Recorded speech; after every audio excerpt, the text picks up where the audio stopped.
මේ තියෙන චීන කමියුනිස්ට් පක්ෂයේ කෞතුකාගාරය. මේක තියෙන්නේ බීජිං වල. ලෝකයේ දේශපාලන පක්ෂයක් සතු විශාලතම කෞතුකාගාරයක්. ඉතින් මම විශ්වාස කරන විදිහට මේ තමයි සිංහල භාෂාවෙන් මේ කමියුනිස්ට් පක්ෂ කෞතුකාගාරය ගැන අරන් එන පළවෙනි වීඩියෝ.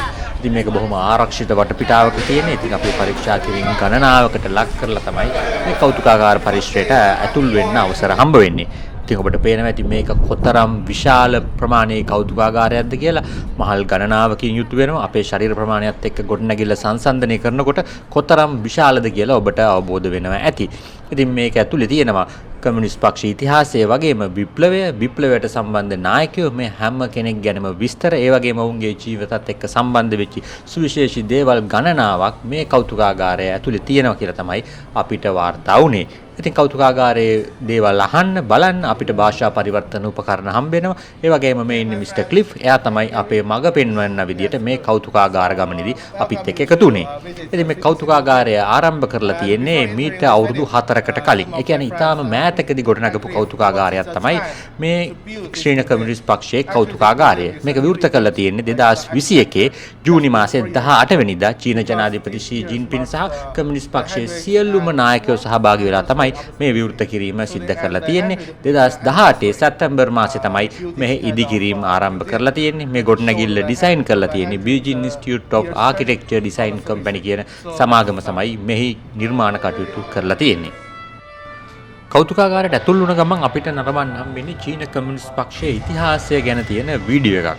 මේ වීඩියෝ එකේ චීන කමියුනිස්ට් පක්ෂය ආරම්භ වුණ ආකාරය, ඔවුන්ගේ ලෝන් මාච් එක, ඒ වගේම කුමින්ටෑන් වරුන් සමග කරපු යුද්ධය, ජපාන් එක්ක කරපු යුද්ධය, මේ වගේ දේවල් ගොඩාක් බලා ගන්න පුළුවන්. ඒ වගේම චීනයේ හිටපු ශ්‍රේෂ්ඨ නායකයන් ගැනත්, චීනයේ දියුණු වුණු ආකාරය ගැන, ඔවුන් න්‍යෂ්ටික බෝම්බ හොයාගත්ත ආකාරය, ඒ වගේම ඔවුන් තාක්ෂණික වශයෙන් ලබාගත් ජයග්‍රහණ ගැනත් මේ වීඩියෝ එකේ අපිට බලන්න පුළුවන් වෙනවා.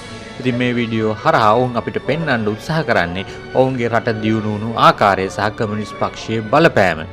ඉතින් මේ වීඩියෝ එකේ තියෙනවා මකාවෝ, ඒ වගේම හොන්කොන් වගේ රටවල් චීනයට යටත් කරගත් ආකාරය, එහෙම නැත්නම් චීන පාලනයට නතු කරගත් ආකාරය ගැන, ඒ වගේම චීනයේ ජාත්‍යන්තරයේ ලැබලා තියෙන ජයග්‍රහණ ගැනත් මේ වීඩියෝ එකේ තියෙන. අවසාන වශයෙන් මේ වීඩියෝ එකේ තියෙන පසුගිය දවසක් දකින්න ඇති ජපානයේ පෙරදවීමේ 80 වෙනි සංවත්සරයේ සමරලා චීනයේ දැවැන්ත සංදර්ශනයක් පැවැත්වුවා. මේ දැවැන්ත සංදර්ශනය තමයි මේ වීඩියෝ පටේ අවසාන වශයෙන් අපිට දකින්න පුළුවන් වුණේ.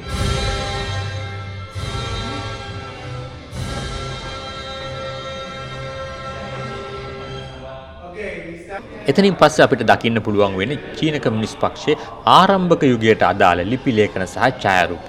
1921 තමයි චීන කමියුනිස්ට් පක්ෂය ආරම්භ වෙන්නේ. CCP නමින් හඳුන්වන, එහෙම නැත්නම් චීන කමියුනිස්ට් පාර්ටි නමින් හඳුන්වන මේ පක්ෂය ආරම්භ කරන්න මූලික වෙන්නේ චෙන් ඩුක්සියෝ සහ ලී ඩසාවෝ කියන දෙන්නා. මේ දෙන්නට උදව් කරලා තියෙන්නේ රුසියන් කමියුනිස්ට් පාර්ටි එක. එහෙම නැත්නම් ඒ කාලේ සමාජවාදී ලෝකයේ නායකත්වයේ දරපු රුසියානු කමියුනිස්ට් පක්ෂය තමයි මේ සඳහා උදව් කරලා තියෙන්නේ. ඉතින් මේ කෞතුකාගාරයේ තියෙනවා ඒ කාලේට අදාළව හුවමාරු වෙච්ච ලිපි ලේඛන, ඒ වගේම ඒ කාලේ ජන ජීවිතය ගැන ඉගෙන ගන්න පුළුවන් විවිධ දේවල්, කෘෂිකාර්මික කටයුතු වලදී පාවිච්චි කරපු යන්ත්‍රෝපකරණ වගේම ඒ කාලේ ඡායාරූප, චිත්‍ර වගේ දේවලුත් අපිට දකින්න පුළුවන් වෙනවා. ඒ වගේම මේකට මූලිකත්වයේ ගත්ත චීන නායකයන් වගේම උදව් කරන්න ආපු රුසියානු නායකයන්වත් මේ කෞතුකාගාරයේදී අමතක කරලා නැහැ. ඒ වගේම චීන කමියුනිස්ට් පක්ෂය මුණ දුන්නු විවිධ අරගල සහ යුද්ධවලදී පාවිච්චි කරපු අවි ආයුධ සහ ඊට අදාළ ඡායාරූප ලේඛන වගේ දේවලුත් මේ කෞතුකාගාරයේ ප්‍රදර්ශනය කරනවා. අපි ඉදිරියේදී බලමු ඔවුන් මුණ දීපු යුද්ධ මොනවද කියලා. ඒ වගේම කමියුනිස්ට් පක්ෂය මූලිකත්වයේ ගත්ත, එහෙම නැත්නම් මේ කමියුනිස්ට් සමාජ ක්‍රමය ගැන මුලින්ම කතා කරපු කාල් මාක්ස් සහ ෆ්‍රෙඩරික් එන්ගල්ස්ගේ දැවැන්ත පිළිරු දෙකක් මේ කෞතුකාගාරයේ තියෙනවා. ඒ වගේම රුසියානු දාර්ශනිකයෝ මේ කමියුනිස්ට් වාදය ගැන කතා කරපු විශාල ප්‍රමාණයකගේ ඡායාරූප සහ ඔවුන් අදාළ ලිපි ලේඛන මේ කෞතුකාගාරයේ තියෙනවා. ඉතින් ඔවුන් විශේෂ ගෞරවයක් මේ පුද්ගලයන් සඳහා ලබා දීලා තියෙනවා. ඒ වගේම කාල් මාක්ස් විසින් ලියපු මුල්ම ලිපි ලේඛන ගණනාවකුත් මේ කෞතුකාගාරයේදී බැලීමේ හැකියාව තියෙනවා. මේ තියෙන්නේ චීන කමියුනිස්ට් පක්ෂයේ නායකයන්ගේ ඡායාරූප, ඒ වගේම ඔවුන්ගේ දිනපොත්, ඔවුන් ලියපු දේවල්, ඔවුන් අතර හුවමාරු වෙච්ච ලිපි ලේඛන මෙතන විශේෂයෙන් සංරක්ෂණය කරලා තියෙනවා. මොකද ඒ කාලේ sannivedana කියන්නේ බොහොම දුෂ්කර කාර්යයක් විශේෂයෙන් චීනය වගේ දැවැන්ත රටකදී. මේ තියෙන්නේ කමියුනිස්ට් පක්ෂයේ නායකයෝ විවිධ ගමන් විභාග යන්න චීනයේ ගංගාවන් හරහා හෙට මෙහෙට යන්න පාවිච්චි කරපු ඔරුවක්. මේ තියෙන්නේ මේ ඡායාරූපය සුප්‍රකට ඡායාරූපයක් චීන කමියුනිස්ට් පක්ෂ නායකයෝ ගණනාවක් කියන ඡායාරූපයක්. ඒ ඡායාරූපය සජීවීකරණය කරලා තියෙනවා මෙතෙන්දී. ඒ වගේම අපි සාමාන්‍යයෙන් චීන කමියුනිස්ට් පක්ෂය අහලා තියෙන නායකයෝ කීප දෙනෙක් වුණාට මාओ සේතුන් වගේ නායකයෝ කීප දෙනෙක් ගැන අහලා තිබ්බට විශාල නායකයෝ පිරිසක් ප්‍රාදේශීය නායකයෝ ගැන පවා මේ කෞතුකාගාරයේ කතා කරලා තියෙනවා. ඔවුන් අතර හුවමාරු වෙච්ච අභ්‍යන්තර ලිපි ලේඛන රාශියක් මේ කෞතුකාගාරයේදී අපිට බලන්න පුළුවන්. ඒ වගේම ප්‍රාදේශීය වශයෙන් ක්‍රියාත්මක වෙච්ච විවිධ ඒකක කමියුනිස්ට් පක්ෂයට අදාළව තිබ්බ විවිධ සංවිධාන පාවිච්චි කරපු කොඩි ඇඳුම් වගේ දේවලුත් තියෙනවා. මේ තියෙන්නේ කමියුනිස්ට් සොල්දාදුවෙක්ගේ ඇඳුමක්.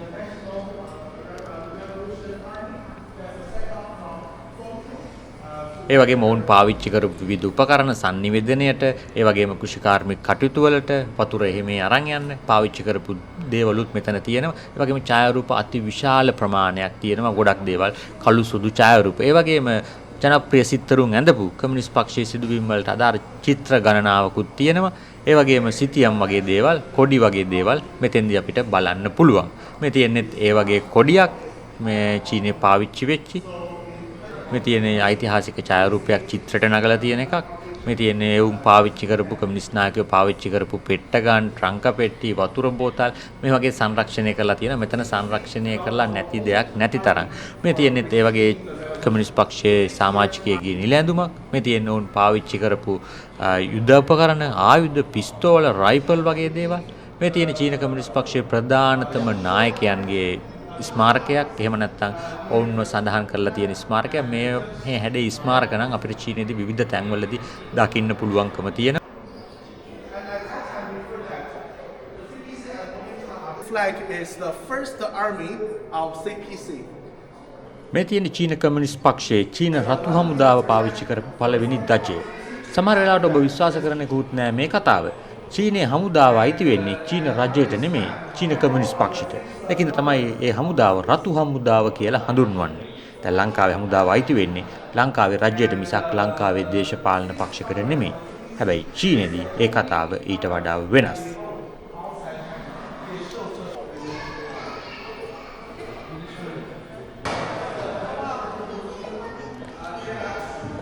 මේ දර්ශන දැක්කම ඔබට පේනවා ඇති මේ කෞතුකාගාරය කොතරම් ලස්සන තැනක්ද කියලා, කොතරම් නවීන තැනක්ද කියලා, ඒ වගේම කොතරම් පිළිවෙල තැනක්ද කියලා. මෙතන තියෙනවා චීන නායක මාओ සේතුන්ගේ ජීවිතයේ විවිධ අවස්ථා සම්බන්ධයෙන් ඡායාරූප, ඔවුන්ට හම්බෙච්ච විවිධ පුද්ගලයොත් එක්ක හදපු පිළිම වගේ දේවල් මෙතන තියෙනවා.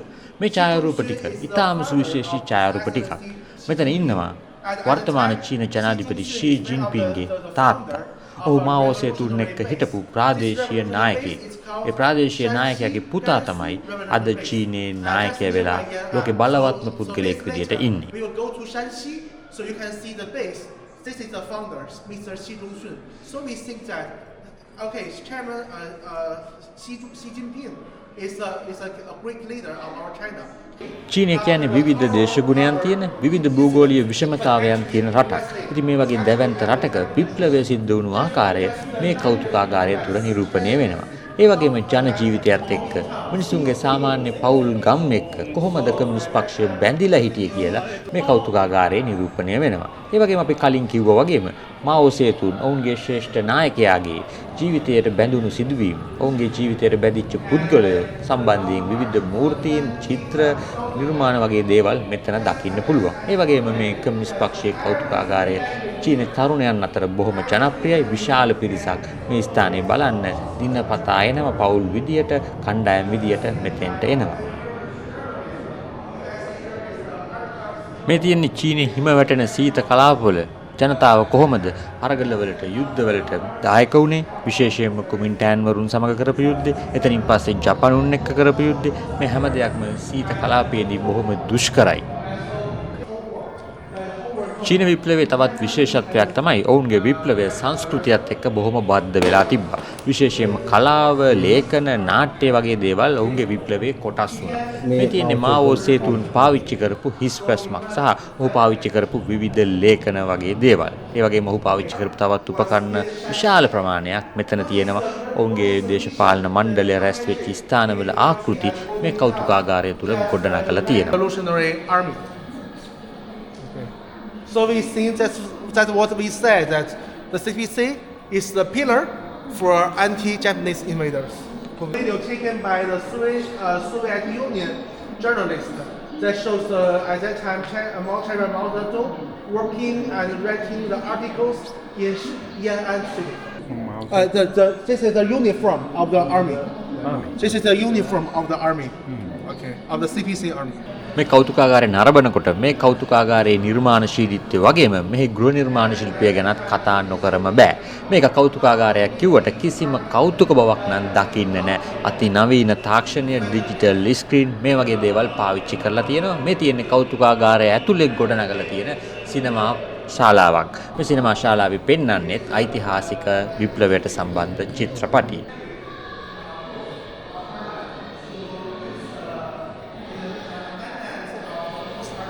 මේ තියෙන්නේ චීන කමියුනිස්ට් පක්ෂය. එහෙම නැත්නම් චීන රතු හමුදාව ඔවුන්ගේ sannivedana කටයුතු වලට පාවිච්චි කරපු උපකරණයක්.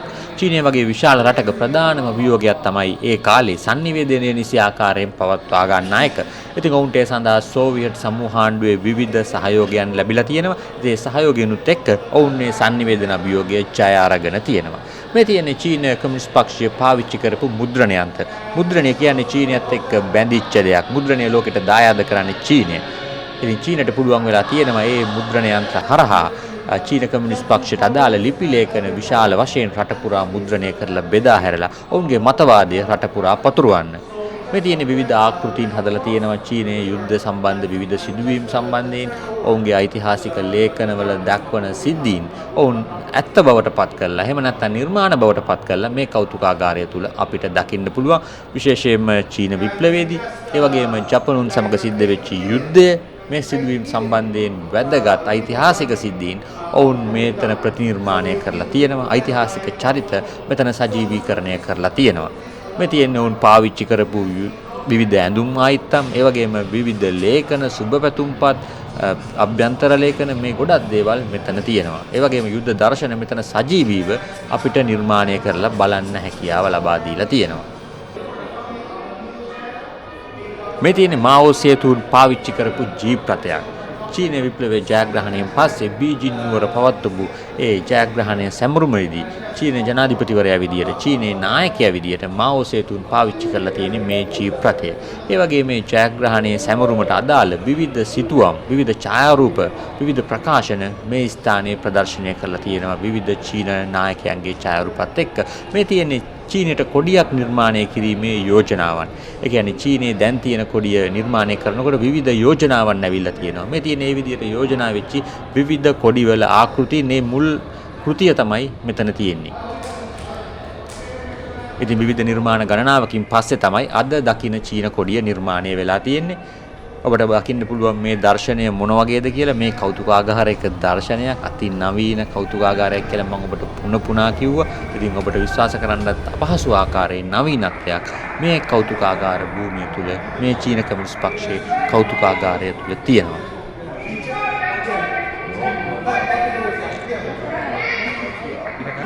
මෙතන මේ ප්‍රදර්ශනය වෙන වීඩියෝ පටය ඉතාම සුවිශේෂී වීඩියෝ පටයක්. මේ තියෙන 1949 ඔක්තෝබර් 1 වෙනිදා මහජන චීන සමූහාණ්ඩුව ආරම්භ වෙච්ච දවස.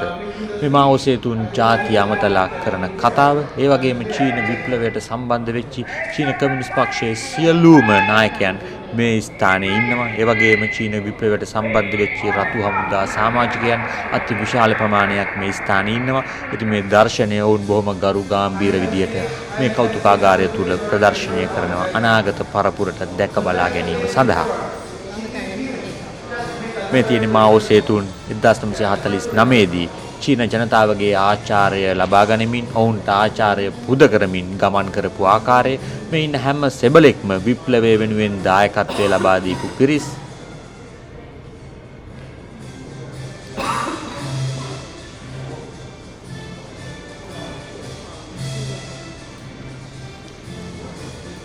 මේ සිදුවීම සිද්ධ වෙන්නේ චීනයේ ඓතිහාසික ටියන්මෙන් චතුරස්‍රයේදී.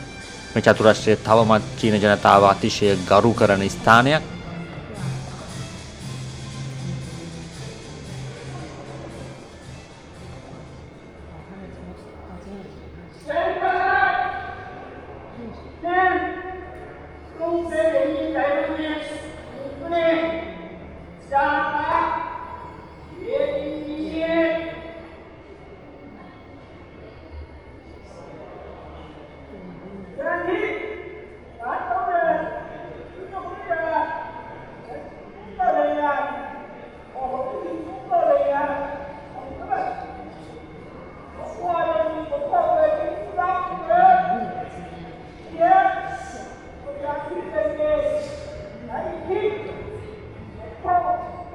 And this is the commander of the People's Liberation Army, Commander Zhu Ge.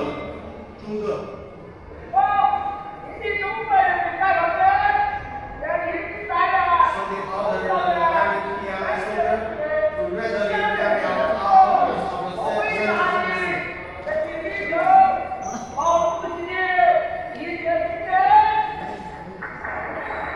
මේ තියෙන්නේ චීනයේ දජය, ඒ වගේම චීනයේ නිල ලාංඡනය, ඒ වගේම චීන ජාතික ගීයට අදාළ ස්වර ප්‍රස්ථාරයන්. ඒ වගේම මෙතන තියෙන 1949 දී මාවෝ සේතුන් කතා කරනකොට ඇඳන් හිටපු ඇඳුම ඒ ආකාරයෙන්ම.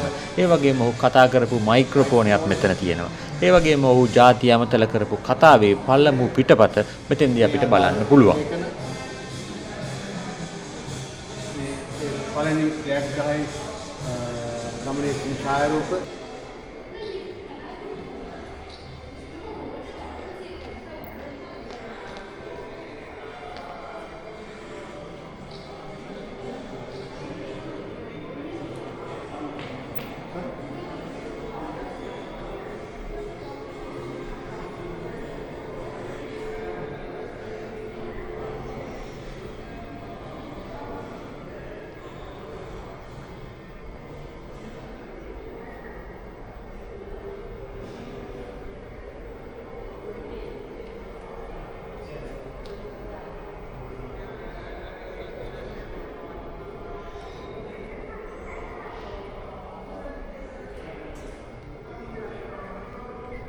මේ තියෙන්නේ චීනයේ මාවෝ සේතුන් ඇතුළු නායකයන් පාවිච්චි කරපු මෝටර රථ.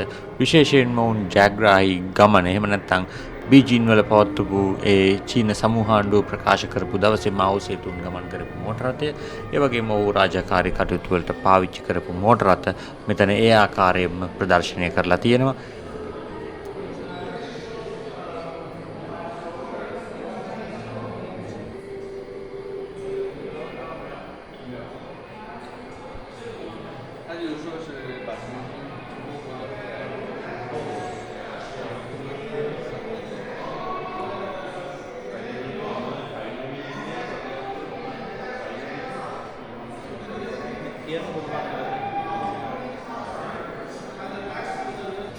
මෙතනින් දැන් ආරම්භ වෙන්නේ චීනය වෙනස් කරපු නායකයා. චීනය ආරම්භ කරන්නේ මාවෝ සේතුන්. හැබැයි චීනය වෙනස් කරන්නේ ඩෙන් ෂියාओපින්. මේ ඩෙන් ෂියාओපින්ගේ යුගය සම්බන්ධයෙන් හදලා තියෙන කුටි ටික තමයි මෙතනින් දැන් අපිට බලන්න තියෙන්නේ. ඉතින් ඩෙන් ෂියාओපින් කියන්නේ චීනය ලෝක බලවතෙක් කරන්න සුවිශේෂී නායකත්වයක් දීපු, චීනයේ ආර්ථිකය පරිවර්තනය කරපු, චීනය කාර්මීකරණය කරා ළඟා කරපු නායකයා. ඒ වගේම ලෝකයේ විශාල පිළිගැනීමක් තිබ්බ නායකයෙක් තමයි ඩෙන් ෂියාओපින් කියන්නේ. ලෝකේ තනි වෙලා හිටපු චීනය ලෝකෙට අරන් ගියේ ඩෙන් ෂියාओපින් කියලා තමයි ගොඩක් දෙනෙක් විශේෂයෙන්ම සඳහන් කරන්නේ. මේ තියෙන්නේ ඩෙන් ෂියාओපින් කරපු විදේශ සංචාර, ඒ වගේම ඩෙන් ෂියාओපින් පාවිච්චි කරපු ඇඳුම් ආයිත්තම්, ඔහුගේ ටයිප්‍රයිටරය, මේ හැම දෙයක්ම මේ කෞතුකාගාරයේදී අපිට බලන්න පුළුවන් වෙනවා. ඉතින් චීනය මාවෝ සේතුන්ගෙන් පස්සේ සුවිශේෂීම නායකයා විදියට හඳුන්වගන්නේ ඩෙන් ෂියාओපින්ව.